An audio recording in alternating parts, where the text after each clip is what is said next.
Tyler Lockett I like, Metcalf a little bit more, but the one that really stands out to me that could be super duper spicy, Tyler Boyd. Right here. Next weekend, August 8th and 9th, we'll be going live for 24 straight hours of mock drafting, 10 a.m. to 10 a.m., 8/8 to 8/9. That's Saturday to Sunday. We are going to be doing this thing. So make sure you're subscribed and you're liking our stuff over on YouTube, because that's how you get in. And then make sure you follow us on Twitter, because that's how we're putting the links out, the sleeper links. Try to build a quick hitting topic board of things we see on Reddit, things within the community we like to get into. The first one we want to talk about, we talked last week about our dark horse to finish as the RB1 in fantasy football for 2020. This week, we want to start with our dark horse to finish as the wide receiver 1 in 2020 fantasy football. So without further ado, special guest stepmom Lauren, ladies first. Why don't you give us your dark horse this year at the wide receiver 1 position? I have so many, but it is so hard. It's a deep year. Yeah. I have so many. I love it. Okay, because a lot of these wide receivers too, you can get in the 4th round or even much later. So I will go ahead. I'll throw out some names. You can look at DJ Chark. I love him. Let's see the other one too. Tyler Lockett I like, Metcalf a little bit more, but the one that really stands out to me that could be super duper spicy, Tyler Boyd. Ooh, I like this one. I do like this. I like this. So the reason I love Tyler Boyd so much, and he's going super late, isn't he going in the 7th round? I'd have to look it up. I have it right here, but that's hard to do, and I'll just focus on you. Well, we'll check it out right now. So AJ Green is back. You've got Joe Burrow. I am really excited to see what Tyler Boyd can do, because as a wide receiver 1, without anybody else on the field to help him out, he gets double coverage and he's not the best at creating separation. So he needs somebody else to draw away defenses, and they have that now. So I am really excited to see the Tyler Boyd of 2018. I think that's when he had a good year. Again, don't know. It's right here, but I'm not looking. So I am really excited about Tyler Boyd. It's very, very spicy. He may not end the year as a wide receiver 1. He may be knocking at the door, but he is going to have wide receiver 1 weeks throughout the season, and I am very excited to see those. Yeah, I like your point there about AJ Green, even T. Higgins, John Ross. So they have a low-key kind of underrated wide receiver core. And we've seen, even with AJ Green on the field, Tyler Boyd has been kind of better with AJ Green on the field. The splits are really good there. And I like just this team threw a butt ton last year under Zach Taylor. And I think they're not in any shape to not throw again a lot. That defense is not one of the better ones in the league. So they definitely will be. And then that division is so tough. They'll be throwing and trying to keep up a lot. So I really like that take. I think it's definitely a hot one, and that's what we're doing here. It's a dark horse, right? And you were right. He's in the 7th round, so that's the value there is just incredible for Tyler Boyd. Incredible. If we talk about the wide receiver core, right? There's 3 other guys there, but they all have way more question marks than Tyler Boyd in my mind. Like Tyler Boyd's path to success is a lot more clear. Johnny, who do you got as your dark horse for a wide receiver 1 in 2020? So last week I got a lot of flack from Whisper Nation because my dark horse wasn't dark enough and deep enough in mock drafts. 2nd round wasn't deep enough for that. So they were right. So I went 7th round, bro. Let's go. Yeah, no, I went deeper this time. And this guy, it still baffles me to this day as to why he is going so late in drafts. And that is wide receiver Robert Woods from the LA Rams. Last year, okay, when you're building a case for what it takes in order to be a wide receiver 1, there are a few things I look for: targets, consistency, that they're in a good offense, they have to have the upside, of course, and the other big thing that you see is a monster touchdown season. Okay, you look at the last 2 seasons of Robert Woods in LA, he's averaged 8.8 targets per game, 5.7 receptions per game, just under 76 receiving yards per game, and that comes out to 16.1 fantasy points per game in a PPR format. Now, you want to talk about consistency. We said that was the number 2 thing you got to look at. Well, from weeks 7 through 16, he had only 2 weeks where he had under 80 yards receiving.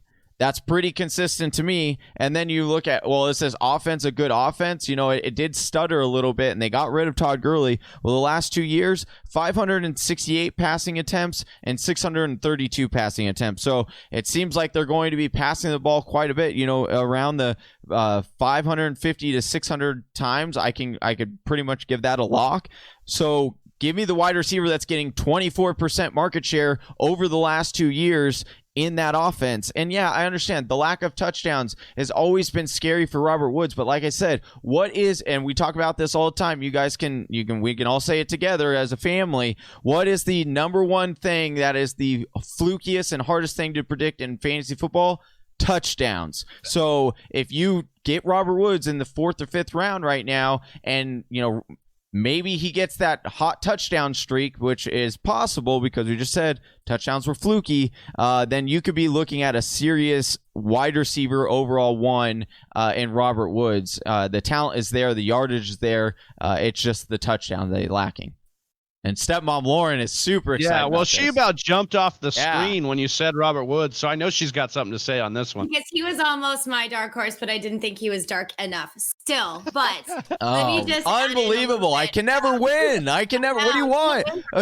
You guys want me to get a 15th rounder?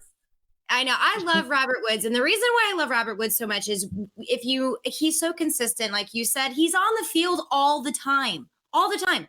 If you look at his snap count percentages, they're just either like 80 to 99. He is always there. And some interesting, rework of their offense that the Rams did is they started phasing out Todd Gurley and Brandon Cooks after their bye week. So you have 8 weeks in the beginning, and then you have 8 weeks at the end.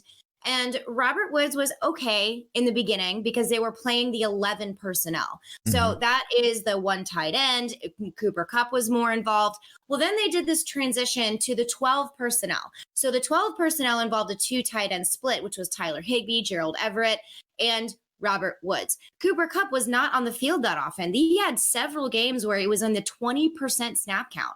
And the only reason why he's even a wide receiver one, despite their stats are almost identical, except for touchdowns, is the touchdowns. So even though Cooper Kupp still got 5 touchdowns in the last 8 weeks of the season, he only finished as a top wide receiver, I think, once. And then he was wide receiver 13 once. Other than that, he was wide receiver 26 or worse in that 12 personnel system. So if the Rams, since they phased out Todd Gurley and Brandon Cooks and stuck with 12 personnel, guess who's gone? Todd Gurley and Brandon Cooks. It looks like they may start leaning more towards that 12 personnel offense, which means hi Robert Woods, because Robert Woods finished, as I have it right here. He finished, actually I don't have Cooper Kupp because I was talking about how he's going to be a bust. But much better in the second half of the season than he did in the first half of the season. And it's about the consistencies, especially in PPR. I just love Robert Woods, and I don't think he gets enough love because everyone's like, Cooper Kupp touchdowns. And it's like, did you see the last 8 weeks? He barely even finished as a top 12. Barely. The consistency is off the charts for Robert Woods. We've been talking about it all offseason. I love that you brought up snap share, 92.9% snap share. That's 14th best in the league. I also like that you brought up the red zone, right? The whole idea is that Cooper Kupp is the red zone guy, but actually 7 red zone receptions for Robert Woods. That's 25th best in the league, and he just didn't convert on those, wasn't able to get a lot of those touchdowns that he normally could have an upside to get. So I really love the take on Robert Woods because his floor is great. He's going to be top 15. We know that. But as far as like being able to hit the ceiling in this offense, he definitely could. He could take over as the sole guy. And everyone's drafting Cooper Kupp because of his touchdowns. If they do a 12 personnel, and let's say Cooper Kupp gets his touchdowns, it won't matter. He's still not going to finish well. He's going to be touchdown dependent, which nobody likes, but he's not going to get those plays, the playing time, the action. He's not going to be able to see enough production to even make a touchdown worth a start. That's going to be, oh man, he's going to touchdown on my bench. Oh, well, he only got 8 points. I mean, that's what people are ignoring when you're looking at the whole offense of the Rams, as a whole. That's so redundant. But when you look at their offense as a whole, that's what worries me. Now watch him blow up because I said this. Yeah, that could happen. Well, look, I think Johnny redeemed himself with the dark horse this week. My guy, stepmom Lauren kind of mentioned him a little bit. DK Metcalf. I'm really loving what I'm seeing out of DK Metcalf. Last year, look, he's got all the makings as that big alpha wide receiver. 6'3", 228 pounds. He plays with an elite down the field thrower who's maybe the best scrambler we've ever seen in Russell Wilson. Like, this guy loves to extend plays. He can get the ball down the field on a dime. Look, last year Metcalf had 20.3 target market share as a rookie, 7 total touchdowns, and all of this when Seattle was bottom 10 in pass attempts. I could actually see that positive regression go a little bit up for Seattle this year based on a couple things. Wilson's comments in February, he was saying, we've always been really good in those end of the half, those not always hurry up situations, but those up tempo situations and moments. I think freedom of just going after it and scoring as many points, that's what he's like really pitching for that with Pete Carroll. He's saying, hey, let me, take over this offense and score as much as we want to. He's got the receiving core to do it now. And that starts, in my mind, talent-wise with DK Metcalf. We know that line has issues. It's had issues for years. Russell Wilson erases a lot of those issues. We've got Penny dinged up. We've got Carson coming off the hip. He's already a violent rusher. And then you got Hyde on his 40th team so far. I just don't know if you can actually bank on that running game as much. And you might actually. Olsen. Yeah. Greg Olsen, too. Yeah. So I just think that there is just a nice path here for actually Seattle to throw more than we've seen in the last few years. And that's what I think DK Metcalf could, Pete Carroll's hand could be forced here, and you could see the Seattle ratcheting it up and having to throw. And I think DK Metcalf is the big winner in that situation as the big play guy, getting down the field and just being that dominant presence for them. I do want to say, I think that if that were to happen, I think every fantasy owner and probably football fan really does want to see Russell Wilson unleashed to the full extent. And yeah, if they do that, look out, because DK, and I've said this a lot, and people will knock him for his draft, how he did in Indianapolis. But I'll come up with the same argument. I don't care anymore. Like, that was just one day. You're talking about that 3-cone drill and his route mechanics and things like that. Exactly. Yeah. And they want to say, he's not he's not a versatile wide receiver. It does, you don't have to be a versatile wide receiver if your coach knows exactly how to use you and put you in the right place to succeed. You don't have to know how to run all nine routes. If you're really good at 2 of them and you can't be stopped at the 2, and your coach knows how to get you open on those 2 routes, okay, sign me up for that. DK is a physical freak that will continue to evolve in this game.